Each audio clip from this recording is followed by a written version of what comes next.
Now, the number 2 belief or framework, dedication. Are you willing to dedicate yourself to the process of accomplishing your goals and the plan that you put together to accomplish those goals? We talked about emotional connection. If you have an emotional connection with your goal, it is much less necessary for you to be motivated. You just push through it, just like we just mentioned. It's a matter of perspective. You push through and commit because you're dedicated to that final outcome.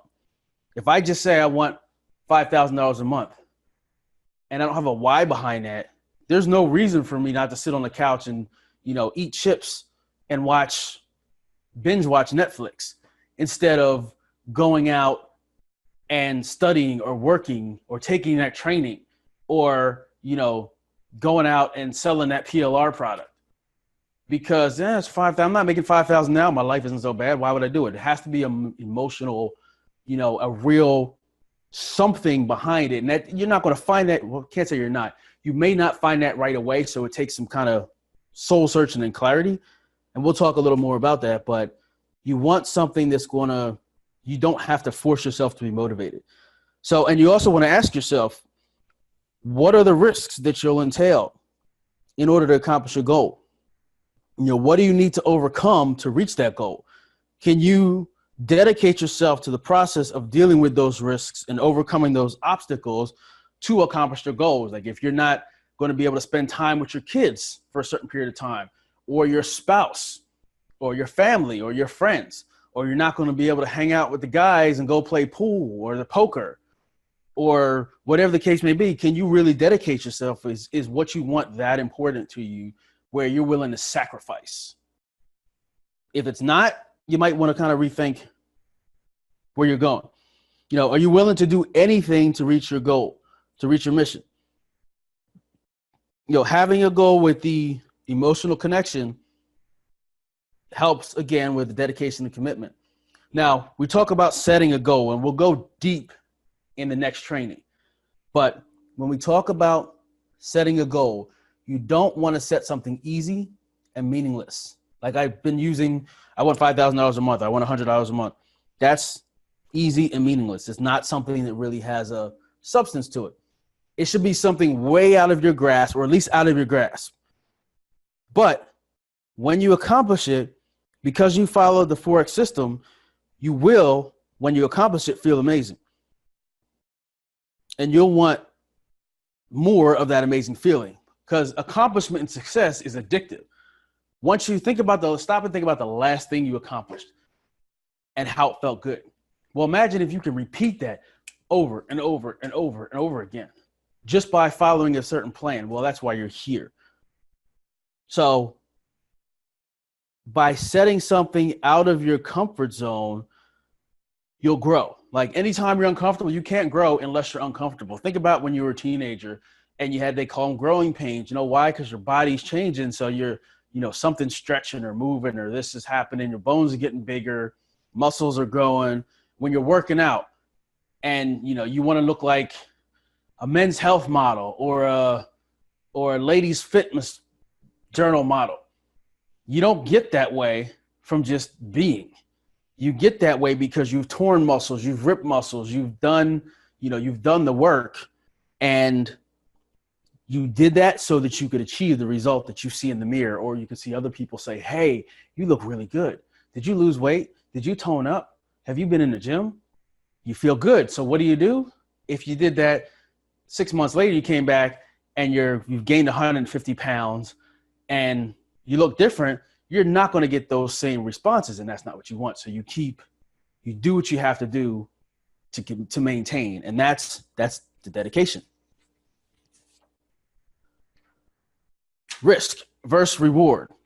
Again, to expand upon that, ask yourself these questions. Are you willing to deal with the risk you'll encounter to get the reward of your goal? If so, why? Are you willing to keep on keeping on regardless of roadblocks by any means necessary? How will you feel once you finally get there? Now stop and imagine. Now, if you don't know yet, this will come, but you want to stop and literally imagine, if I accomplish this goal, how would I feel? Like, be honest with yourself. What if your goal takes significantly longer than you thought it would? And understand, spoiler alert, it probably will. So if you set a goal for, you go, I'm going to do this 4X because this is great and I feel good about it. And you go through and you reach month 3 and you didn't accomplish your goal, which is highly likely, especially if you're reaching beyond your comfort zone and grasp. Are you willing to keep going and modify for the next 3 months so that you can accomplish that goal? Are you willing to fall in love with the process? If you watch the first training, you've heard me say that a lot. Fall in love with the process of doing your planning, doing the steps you need to do to get to your goal. And if you do that, you will get to your goal, but you might not get into it in that finite amount of time. And if you don't, are you going to have a temper tantrum and roll around the floor kicking and screaming because you didn't accomplish your goal and say, the 4X doesn't work. I'm only 75% there instead of 100. You got to stay dedicated to get used to the process, get married to the process of what it takes, the consistency, the habits to accomplish your goal, and you will accomplish your goal. But you got to be ready for that disappointment, and you can't take that disappointment as, oh, this isn't going to work. Man, no, you just keep going. And that's actually how I sound when I do it, in case anybody was wondering. But, got to ask yourself, are you willing to accept, if you're willing to accept that to get to your goal, you're willing to accept the risks and possibly the heartache, the disappointment, the valley of despair. We'll talk about that. That's something you can't avoid. And, or you're going to give up when you reach your first roadblock, which unfortunately a lot of folks do that. Like, especially in, with business, with entrepreneurship, they'll try one thing and it doesn't work. And then you hear people say they're serial entrepreneurs. That doesn't mean they're a serial entrepreneur and everything worked. It means they tried a bunch of stuff and they found something that worked. Most serial entrepreneurs will tell you, yeah, I'm a serial entrepreneur, but sit down and ask them, how many things have you done that have succeeded? Just, that shifts. I've got stories for days as far as that's concerned. And are you committed for the long haul? Like I mentioned, it's probably not going to happen in the time frame you set, but especially when you're learning a new process and you're learning how to do this, are you going to be in a deep depression because it doesn't get done? Or will you pay attention to the progress? Will you look at the perspective? Okay, I'm only 75% there. You're 75% closer than you were 3 months ago. Had you done nothing, you'd be 5% there, wishing this thing that you could have accomplished in 3 months, wishing that could happen in 2 to 3 years. So you got 75% there, you got 25% to go. Okay, so that means I could probably stick that into, let's make that 50%. So that'll take me a month and a half. And then the next month and a half, I'll start working on the next goal. Perspective. Or I'm quitting. I'm almost there, but I'm quitting. I'm going to start something else, which is human nature. But once you can identify that and you can put that in perspective, again, you don't need to breathe to live. But you do need to breathe consistently and regularly to live. Perspective. So failure is not always failure. That and that alone, I don't care how old you are, that alone, being able to understand that, identify that, and change that perspective is invaluable information, because you can stop and think about something and look at it differently. So can you dedicate yourself to the long haul? Sacrifices, pain, shortcomings, setbacks, skills you need to learn to get to the goal, because again, you're setting a lofty goal that you're not really sure about. And I mentioned mine, which I'll mention again. Now, my goal is to have 5 multi-unit properties, 5 multi-unit rental properties by the end of 2018. I don't even have one right now. I have one under contract, which, thank God that went through, or it's going through. I don't know if it's going to go through. Next training, I might be like, all right, I found there's a big sinkhole underneath the house, so I'm not going to buy it. But I don't know anything about real estate. I've had a couple homes. I've rented some homes, but I don't know a lot about it. So it's a huge learning curve on top of what I'm doing. So that's my big goal. 5, that's over $1 million worth of real estate. How's that going to happen? I'll tell you about this in a minute. that doesn't matter. And that's actually that's not hugely lofty, because once you get one and there's financing things you can do and, stuff that I'm learning, I can probably do that faster than a year, or it may take longer. Like, I don't know what's going to happen. My son's college might double in cost. I don't know. And I got to adjust that. But either way, that's something that I'm committed to do. So it's going to get hard, but it's going to get real hard at times, especially if you set something lofty and unfamiliar and uncomfortable. But question is your goal something that you're committed to the long haul for, that you're going to push through? Here's an example of a semi. Okay, you're in the mountains somewhere, beautiful, with snow. Okay, 3 tires go out, boom. But you got to get that cargo. What do? You call that, I can't remember the name of the place here in the States, but you call these people, they come and they put the truck on the side of the road, and then now you're going to miss your deadline, but you still got to get that cargo there. Might take an extra 3 weeks, might take an extra week, might keep a couple days, but you fix the truck and you keep on going. Are you committed to do that? Now, this trucker got to get paid, so that's why he's going to do that. But for you, you got to ask yourself, are you committed? Now, here's what I was talking about a little earlier. And if you're like me, hold on a second. This is the emotional cycle of change. So are you dedicated enough to deal with the valley of despair? Now, what is the valley of despair? The valley of despair is something that you cannot really eliminate. Hold on, I'm trying. Headphones came out. It's basically with anything. Think about when you set a goal and you push towards that goal and you're super excited, as Alex likes to say. You're super excited.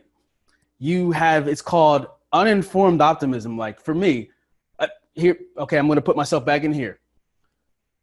Last week, I looked at some homes. I could not find anything I liked. The house that I actually put the contract on, I liked, but it wasn't quite what I needed. I needed to build out a walkway or put some pavers or something to the back fence, and I needed to put a kitchen in. So it wasn't like perfect, but everything else was good. It was 75%. I said, screw it. Found some land, 2 acres. I was like, I want to have 5 multi-units. I can build. Building sounds sexy because I can build for the same cost that I was going to pay. I could build my own. Now there's permits and stuff, and I don't know about all that, but I'm not worried about it. So I had all these ideas of like, oh, wait a minute. I saw these floor plans. I'm like, man, I can do this. I called my real estate. I called some real estate partners and some buddies, talked to my mortgage guy, and I'm just going back and forth like, man, yeah. I finally got a hold of my mortgage guy. My mortgage guy's like, yep, yeah, but you're going to need like $50,000 cash to drop it down and blah, blah, blah, blah. And that was my, super optimistic until I talked to him. I'm like, yeah, okay, that's not going to work. So, that's uninformed optimism. I didn't know all of the pieces that I would need. I had an idea, but I was not informed. And when I was informed, I instantly said, okay, let me go back and look this other place that was okay, still available. So that didn't get that far.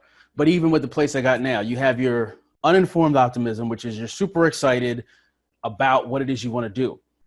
Phase 2. Then you're like, informed pessimism, which means, I got to do all this stuff and it's going to take a lot of time. It's going to be a lot of work. And I don't know if I want to do this, but I'm going to keep pushing through this. This is a lot of work. I can't stand that dude, Damon. He told me to pick something that was uncomfortable, and this is really uncomfortable. And, my spouse is yelling at me. My kids are saying I'm horrible. Oh, man. Then you reach the valley of despair. Like, this is just stupid. I can't do this anymore. I'm not going to do this. I'm quitting. Bye. Bye, Felicia. I'm going. Let me just go over here and start this new thing that I heard on an email or an infomercial. But that's with everything you do that happens. Any lofty goal, that's going to happen. But when you make it past there, where most people quit there, then you start to see little incremental results from the stuff that you didn't want to do, but you pushed through it. And that's called informed optimism. Now it's like, I just got 75% done. I'm almost there. Now you feel better. Then you have success. Now it might have taken longer, it might have taken less time, but once you have that success and fulfillment, that becomes, you want to be dedicated to get to that point. And once you have that, it becomes addictive. And then you know that you can do it because you've done it. And that's one thing I've always told, like my sons, if you did it once, you can do it again. I've had my story, I did well, lost it all. I've started over completely 3 times in a decade. Most people don't do that in their lifetime. But, I've lost it all. And I'm like, I always start off with, if I did it once, I can do it again. So now, and you learn from your mistakes. Totally different out of the scope of this, but that's still, from a goal perspective, you're going to deal with those dips and dives in the valley of despair, but you got to be able to get through it. So are you setting goals where you're committed to dealing with that when you want to quit, when you're depressed and you don't want to do this and nobody else believes in you? Do you believe in you to get there? That's really the question.